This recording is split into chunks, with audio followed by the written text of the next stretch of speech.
I want to go ahead and start the Finance and Risk Management Committee meeting. And Madam Clerk, do we need to call a roll? Yes. Imperial Beach representative. La Mesa representative. Here. Chula Vista representative. Present. We have a quorum. Thank you. And then we will do the Pledge of Allegiance. And actually, Dr. Washington, your veteran status, please lead us in the Pledge of Allegiance. My pleasure. Let's begin. Pledge allegiance to the flag of the United States of America and to the republic for which it stands, one nation, under God, indivisible, with liberty and justice for all.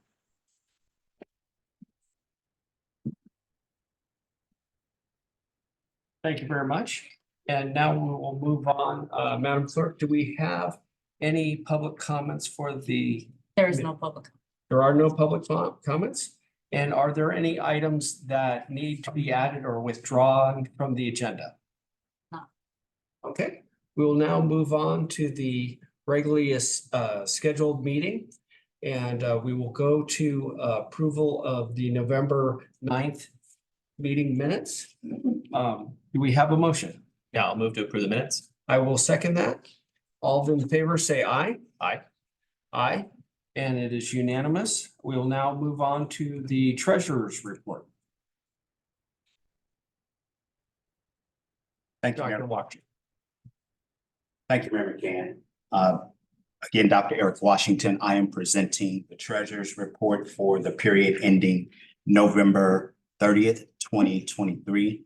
This item is a receive and file item for the Finance and Risk Management Committee meeting.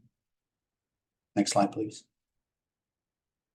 So our report, our results overall compared to the adopted budget through 11/30/2023, our net revenue came in 4 percentage points under the budget.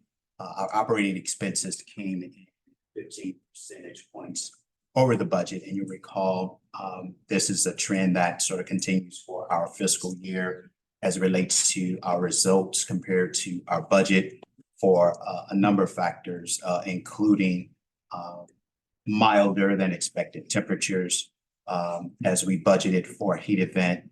Fortunately, we didn't experience that heat event, as well as the continued rise in energy costs. So we reported for the period 735 million in revenue compared to 768 million that we budgeted for.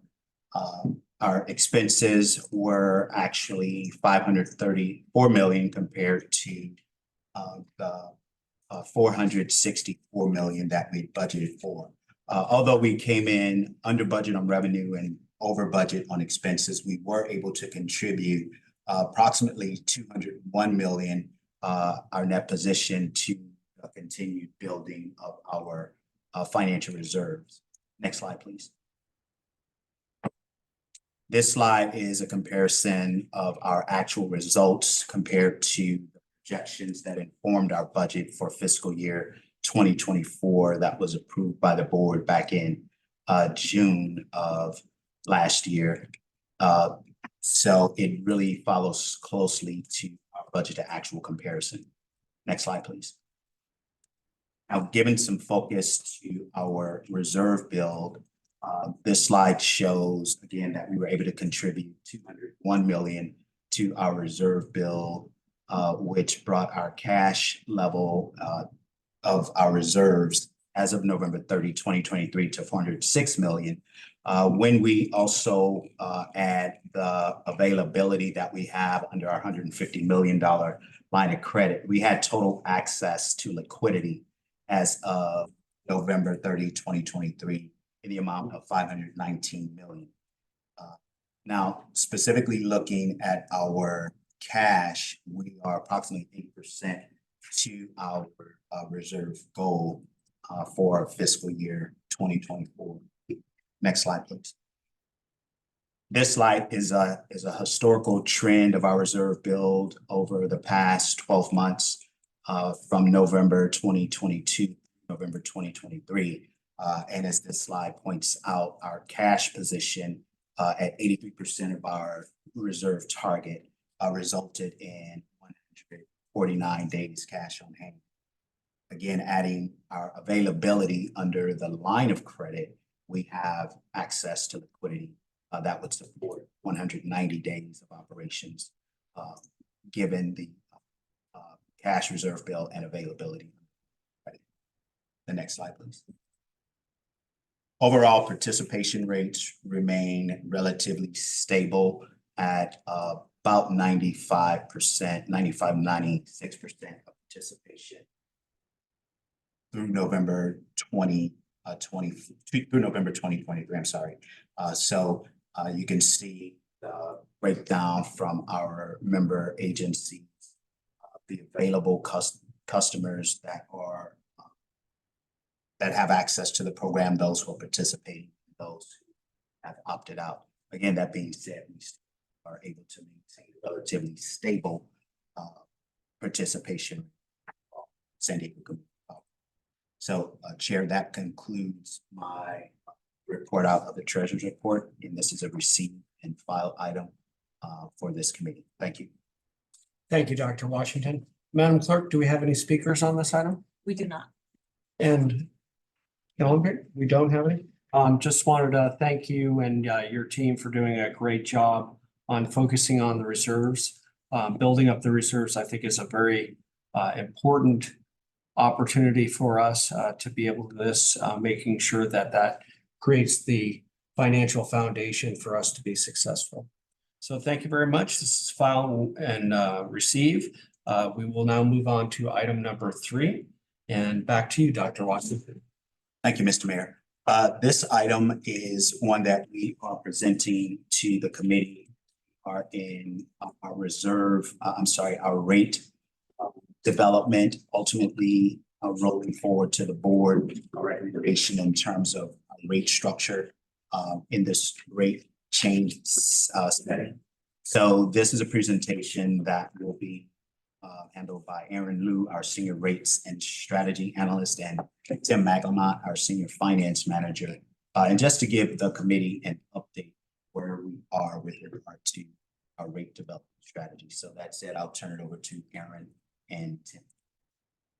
Thank you, and good afternoon, committee members.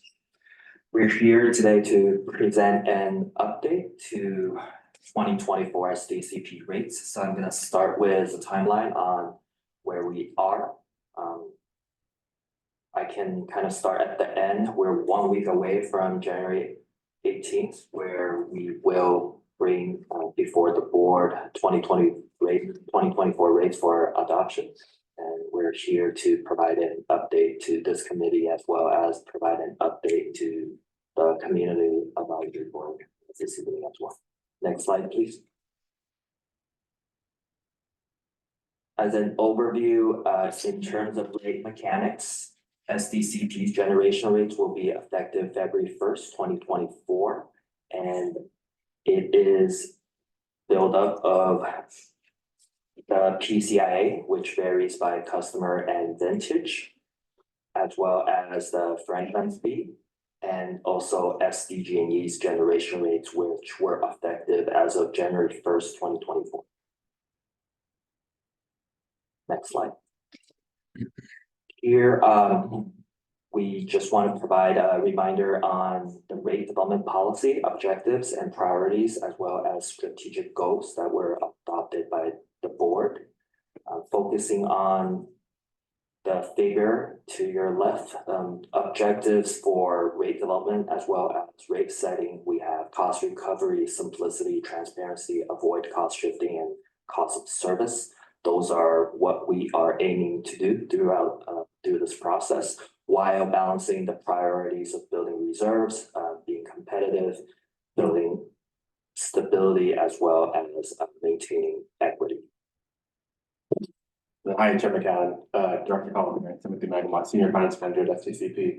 So kind of getting on the reserve conversation a little bit more, the board will, or the FRMC and the board will remember that they adopted strategic goals to build 90 days cash on hand, 180 days cash on hand, a rate stabilization reserve, building up to a credit rating. Just looking at the right, we have hit that 90 days cash on hand, as FRMC knows. But we haven't yet quite hit that reserve targets of 180 days cash on hand, nor have we hit the investment grade credit rating or established a rate stabilization reserve. So when we think about rates, these are some key strategic goals that the board adopted that we're going to consider as we're considering what we do with the rates and the proposal. Thank you, Tim. And back to the focus on equity. Equity recognizes that each person has different circumstances and allocates the exact resources and opportunities needed to reach an equal outcome. Staff will continue to recommend attribution of rates to maintain a fair, equitable, and balanced rate structure that doesn't create winners and losers across our customers.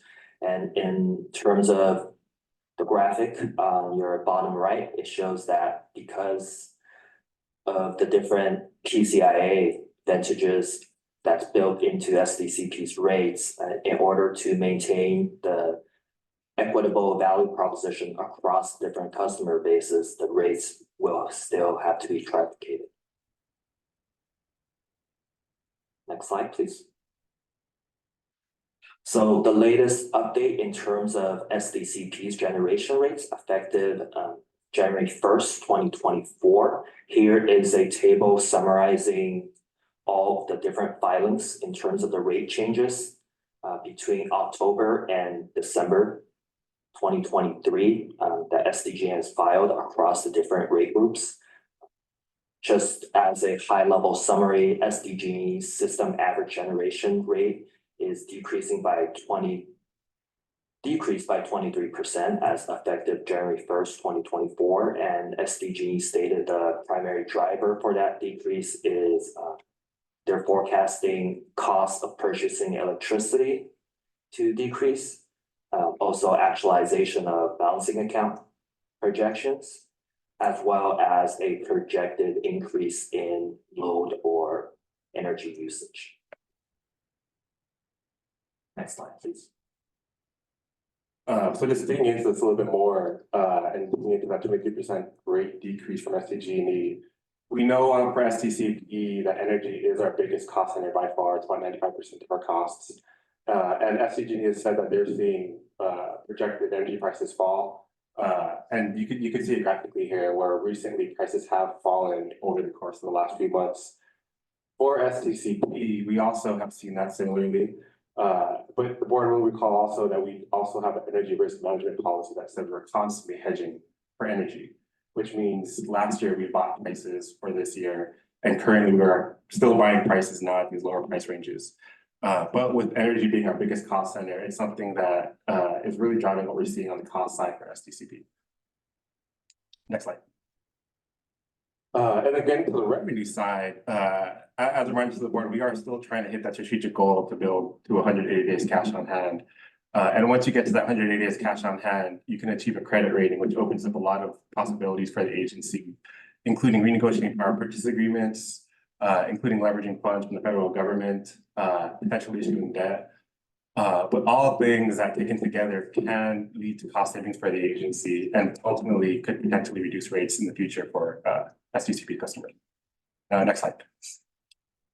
So as FRMC has seen multiple times, especially over the course of the last year, when the board adopted rates in January of last year, we had about a $57 million reserve build at the time. Since then, again, as FRMC sees every month, we've built those reserves all the way up to $406 million. So I think the agency has done a good job, and the board and the FRMC has done a good job of making some key decisions to help us grow to that large reserve level. But you'll see we still haven't hit $500 million, which is our strategic goal. We're almost there, not quite there, and we've done a good job over the course of the last year. I will say on the revenue side, though, this is something that we're going to consider closely as we make a recommendation for rates, is trying to build up to that $500 million reserve level while maintaining our reserves and making sure that we're not dipping into it. Next slide. So kind of close this out a little bit, just summarizing key points. So we know SDG&E has lowered their rates by 22% on average. We're going to continue to try to maintain traffication to make sure we have consistency across rates across all customers. the reserve conversation is gonna continue to be a big one, to try to build to that 180 days cash on hand and all the good stuff that you could accomplish once you hit that. And then next week, we hope to bring a recommendation to the board, kind of considering what we're seeing on the energy side. And then also trying to balance that with the reserve target on the revenue side. So that concludes our remarks. Thanks. Thank you very much, Tim and Aaron. I really appreciate the report. Madam Clerk, do we have any speakers on this item? There's no public comment. Any speakers? Do we have any comments or questions? Yeah, just sort of preview. Yeah, thanks for the presentation and thanks to the staff who provided some briefings about this earlier this week. I just want to ask that when we do get the proposal for different options that come to the board, that we have information for the board, the public to consider that that compares what our proposed rates are with our expectations for what SDG&E's rates are going to be throughout the year. I understand there's some ambiguity and uncertainty about that, but I'd like to have the best available information. I've seen some figures about where how our rates may compare to our prior rates, which is interesting, but maybe not as important to me as the comparison to SDG&E's rates.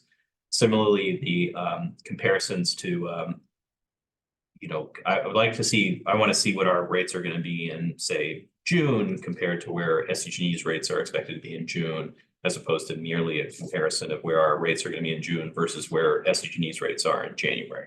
Right? Those are not super useful for me and for the public. And so those are things that I want to see in that. And this is not a surprise to staff, but I just want to share with you all and the public that that's what I'm interested in. And I think, the key idea is that I think it's really important as an organization, we're committed to reaching 100% green energy and using our power procurement to reduce our region's greenhouse gas emissions. But we also, and that's a key importance, but also important is to ensure that what we're providing as a service to ratepayers is less expensive than their alternatives. And so I want to make sure that we have the information on both of those elements, so we can strike the right balance between those two important goals. So that's it. Thanks.